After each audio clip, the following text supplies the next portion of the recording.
August 6, 2019. We are in Community Room 4. This is the Codes, Fairs, and Farmers Market Committee. I do detect quorum. We have a long agenda tonight. First up, Resolution RS 2019-1832. Council Lady Vercher. She's not here. And there's nobody else. So we move that to the heel. Councilman Glover is next up. Resolution RS 2019-1872. Councilman Glover. Requests a moratorium on any demolition at the Fairgrounds Nashville site. Do I have a motion? Move. Do I have a second? I'll second his, or if his was first, or vice versa. Councilman Glover. All right, so all this is merely doing is we've been given a directive by the court that is to be heard again by the court that ruled against it. So what this is doing is trying to align it that we honor that until the court has finished their process. Now, I'm certainly not an attorney, but unfortunately, once we go ahead and demo something, you can't put it back. And if the court rules against the city at the end, then I don't know what kind of damage has been done. But this is merely trying to protect the taxpayers of Nashville to say, let's just wait until the court finishes their job, because they ultimately will have the say on it, I believe. And so therefore, that's why I brought this. And this is not something that I did just all of a sudden. You know, Chair, as everybody else in the room, I've been fighting over this piece of property because the people voted and they gave us a very clear directive. I just think we need to honor it, and I think this does help to honor that, because the court has now been told it's coming back to you. We don't think you heard everything. We don't think you vetted it properly. Again, I'm not an attorney, but I think this falls right in line with what the appellate court has, instructed the lower court to do. Director Schlesinger, do you want to address any of this?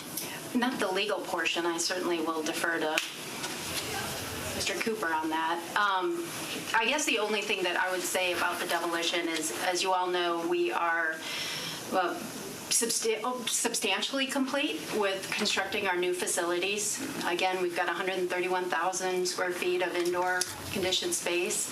The sheds, the arena, parking, RVs, the whole shot, and we're actually moving our administrative offices tomorrow. So by the end of State Fair, we will be fully relocated down into the new facilities, and we'll be abandoning those. So the plan will continue to be to not program those and to shut off utilities, et cetera, to those buildings.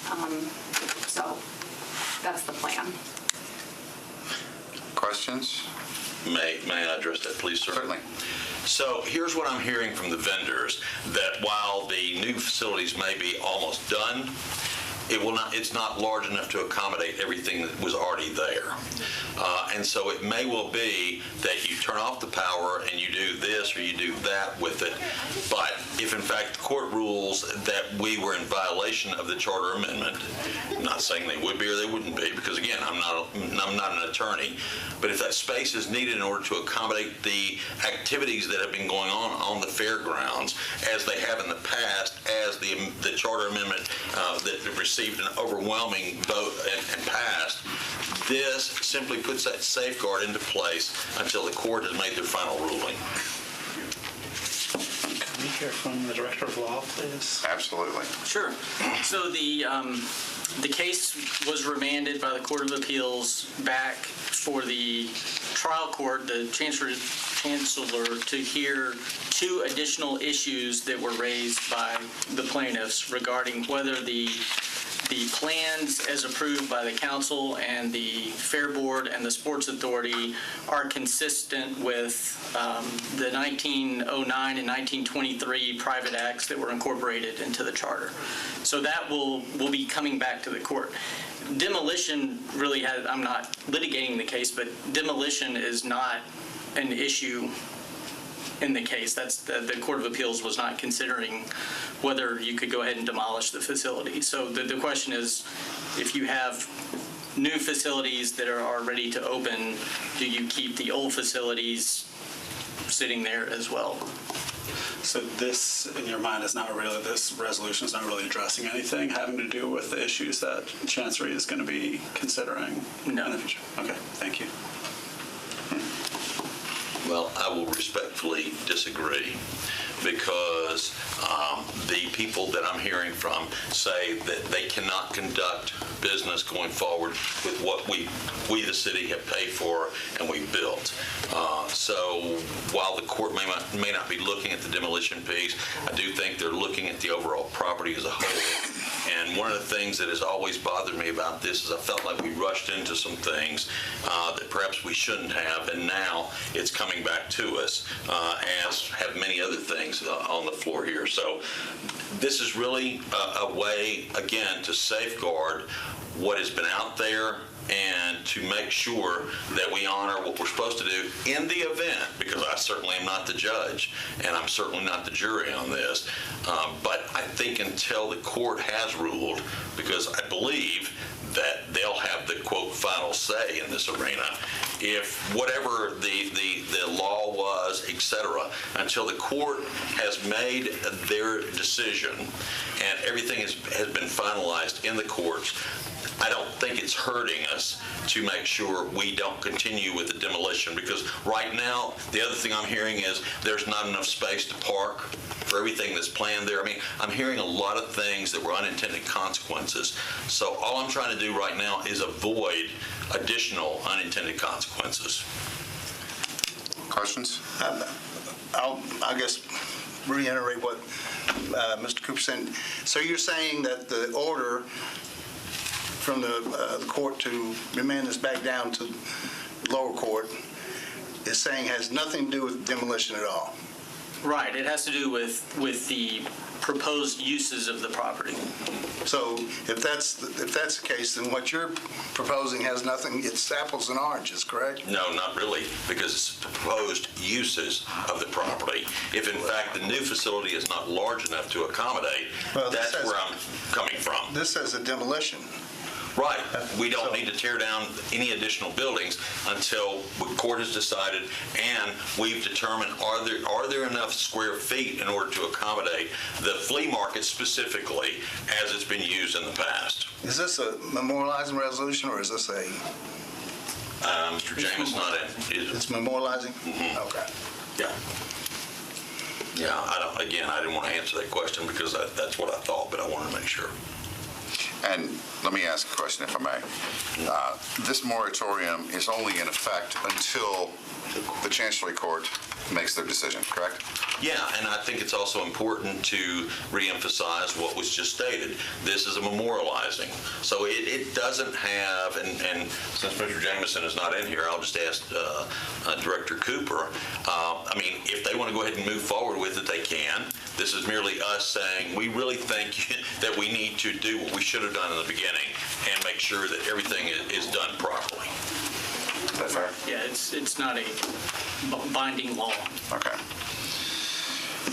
Any other questions? Comments? All in favor? Aye. Aye. All opposed? No. Mr. Pridemore? I'm going to abstain.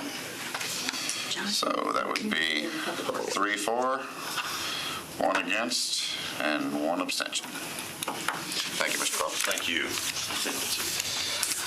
Next up, Substitute Bill 2019-1631, Mr. O'Connell and Berkeley. Mr. O'Connell is running the Public Works meeting. I was afraid of that. So we're going to move that one to the heel as well. Bills on second reading, Substitute Bill 2019-1633, Council Lady Allen. Amends the Metro Code of Laws regarding short-term rental property owner-occupied and short-term rental property non-owner-occupied. Do I have a motion? Second. There is a proposed amendment, and actually there's a couple of them, aren't there? There are. The one that was passed, offered and passed, would be the one that has Councilmember O'Connell's and my name on it. So I would open that one up for discussion. Go, the first one. Yeah. Are you co-sponsored that 1631 with Freddie? 1631. Yeah, this is 1633. Right. I'm sorry, are we jumping back to 1631? Well, not unless Councilman O'Connell's in the room, unless you're co-sponsored on it, which In the doesn't amendment list package, there. you were a co-sponsor on that amendment. I'm a co-sponsor on the amendment. To 1633. 16. Can someone sign on? Counselor, Let's see what the agenda says. I need a little advice here. Come on, Marty McFly, back in time. There's two different bills here, Get one up. both with proposed amendments. And no one got that Back to the Future reference. I did. Okay, good. Didn't you roll that one to the heel? I did, Okay. but I don't think Do you have an amendment to the noise ordinance one? I have an amendment to the noise Yeah, ordinance. but so it needs to be brought before, and he's not here. So let's stick with 1633 on short-term rental properties. We have a motion and a second. A proposed amendment. So, Council Lady Allen, Okay. you have the floor. So the proposed amendment, I'm not an expert on all pieces of it. The parts that I know about are that the bill itself makes us compliant with state law, and then also makes a change to RM properties so that they would no longer be eligible for short-term rental permits, non-owner occupied, after a delayed start date. At the request of many people who had made investments, I had a clause, here we go, had a clause in there. Sorry, now we're on 1633. But it's good to have you on that. Also had a clause in there that would enable future owners to also apply for a permit, which was troubling to many people.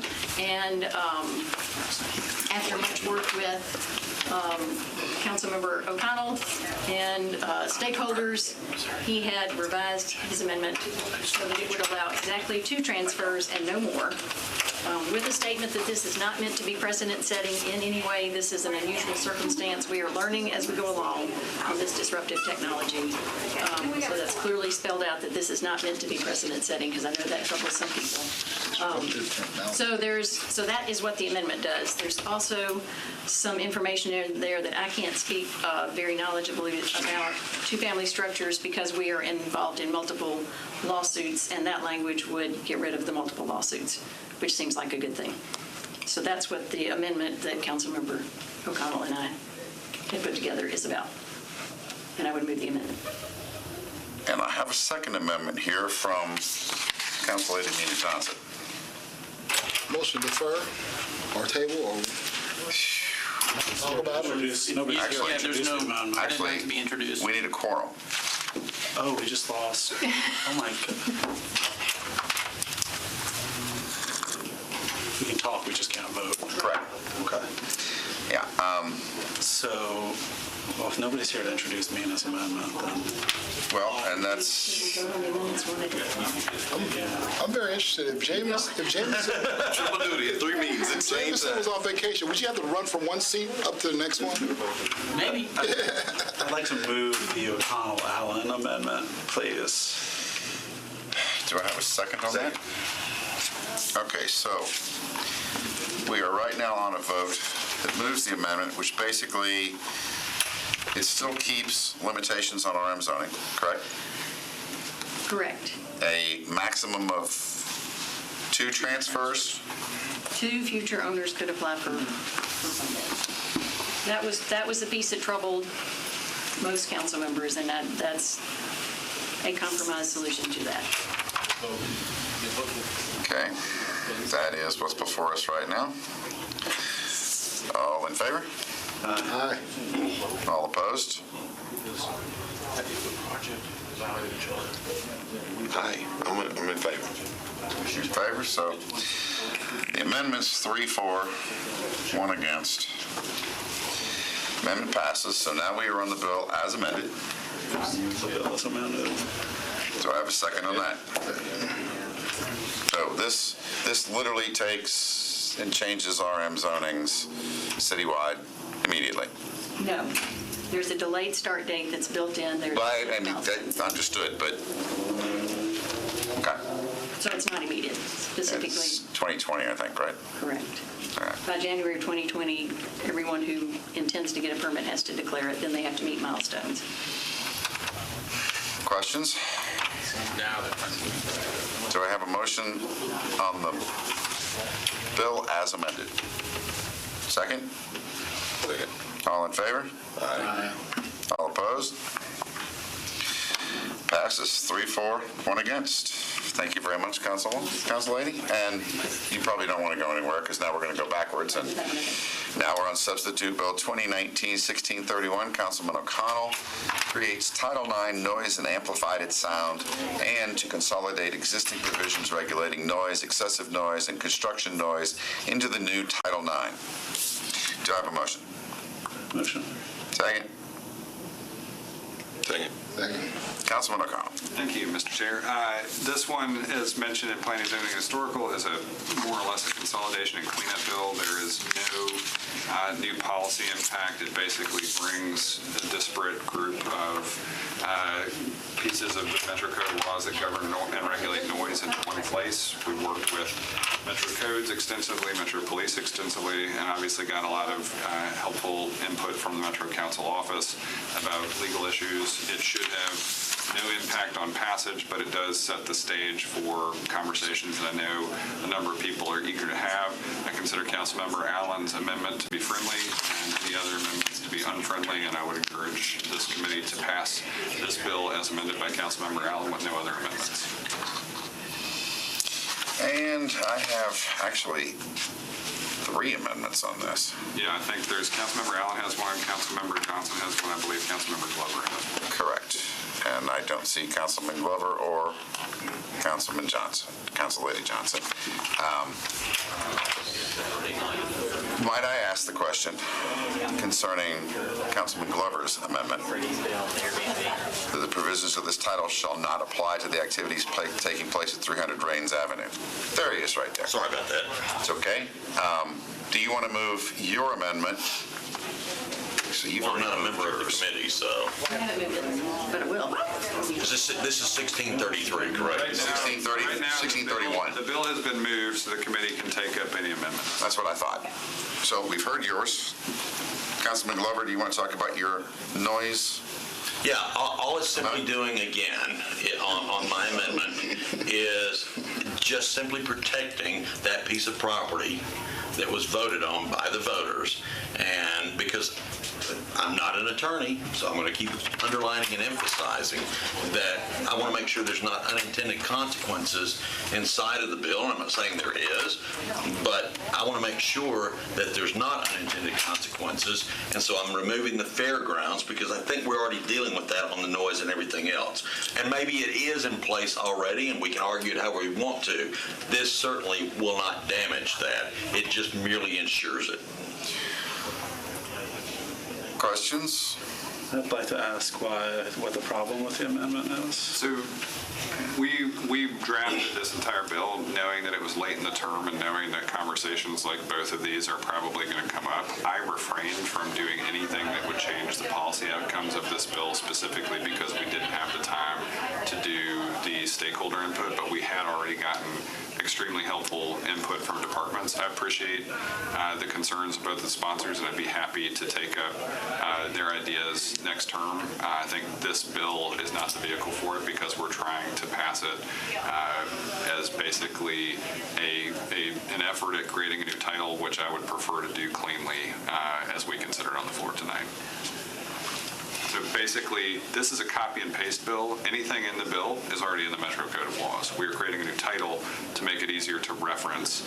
It is effectively a consolidation, cleanup, and simplification bill. So you're not adding any restrictions? We're not adding any restrictions. You're not changing what the fairgrounds can and can't do right now? That's correct. Chair. So I talked at the Planning Commission. My intention was just add a little bit of clarification to protect residential neighborhood because noise ordinance is based on protect residential people, so by doing residential, unfortunately, hotel guests are not considered to be residential. So that's why I just created with lodging and motel, short-term rental, bed and breakfast, commercial usage, and also residential. Because somebody who sleep in the hotel they want to have good night's sleep. So that was just my intention, just to kind of broaden more protection, to just clarify. Yes, that would be the second, actually the third amendment to this. Not the one that I... Not to confuse everything. Right. Mr. Glover has an amendment, Ms. Johnson has an amendment. Has that moved Councilmember yet? Allen's Okay. amendment is basically just to retain references to old parts of the code that the bill has substituted deleted, right? So that if I'm somebody that has been used to looking in one section, that we don't have no way to get you to title 9. It's more or less not creating dead links in the Metro code. It's also part of what I would consider cleanup. And if I may, because we're on my amendment right now, what I'm simply trying to do with my amendment, while we can all sit in here and say that it doesn't affect the fairgrounds, I don't know if it does or if it does not, frankly. And that's why I did the amendment, because that particular piece of property had a vote on that piece of property that was pretty clear. And as we're finding out right now, there are unintended consequences for the actions we've taken in the past. I'm simply trying to protect what is already there, just to make sure, because may or may not be back, I don't know. But, this is a complicated issue, as we all are aware. This is merely saying, all right, I don't care, that's fine, we pass it, everything else, but don't touch the fairgrounds, don't the racetrack and those things. That's really what this whole thing does right here. And that's all mine does. So if I may, Yes. Counselor, the original bill and Council Lady Allen's amendment do absolutely nothing except take existing code and put it into its own title. Correct. And Correct. we have already opined that the existing code provides protection for the fairgrounds from the noise restrictions. And in fact, they put their own noise restrictions in their event license agreements, right? As well as other outdoor activities that happen in and around town, correct? Correct. Okay. Councilman Glover's amendment, I'm just saying this for the public as well as our own edifice, because it's been a long 4 years. Has it? Have we been here that long? Yes, it has. Check on that? Feels like it. I thought it had already been a long month this week. Yeah. And usually these meetings last like 30 seconds, but regardless.